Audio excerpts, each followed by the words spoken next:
L'info écho avec Capital. L'info pratique Capital. Bonne nouvelle pour les parents qui emploient une assistante maternelle ou qui font garder leurs enfants à domicile. Grâce à Page Emploi Plus, déclarer et payer sa nounou devient plus facile. Avec l'accord de celle-ci, les particuliers employeurs peuvent désormais adhérer à ce nouveau service de l'URSSAF qui prend notamment en charge le versement du salaire. Concrètement, l'administration va prélever sur leur compte bancaire le salaire dû et le reverser directement à leur employé. Le versement est effectué 3 jours après la déclaration des heures travaillées dans le mois. Toutes les explications sur notre site. Le chiffre du jour, 60 000 €.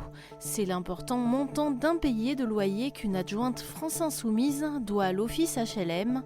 Au centre de cette affaire, le salon de coiffure dont Nathalie Diner, maire adjointe de Villeneuve-Saint-Georges en Île-de-France, est actionnaire. Ce commerce, qui est locataire de l'Office public de l'habitat, a accumulé 60 000 € d'impayés de loyer, sans compter les dettes à l'URSSAF qui se chiffrent à 40 000 €. Pour cette raison, l'intéressé vient d'être démise de ses fonctions par son parti. Le coup de gueule du jour est poussé par Jean-Michel Delgado, président de l'association EDC, défenseur des investisseurs privés soucieux de la disparition du Pinel. Ce dispositif d'investissement locatif destiné aux particuliers qui achètent dans le neuf a largement été réduit ces dernières années, rappelle l'expert sur capital.fr.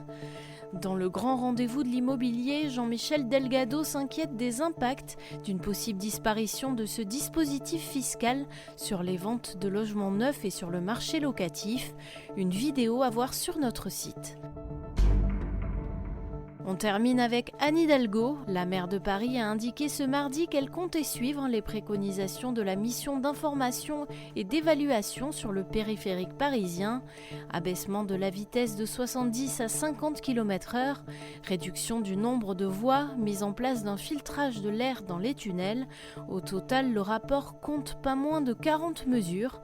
Ces recommandations devront désormais être débattues lors du prochain Conseil de Paris, le 11 juin prochain. C'était l'Info écho avec Capital.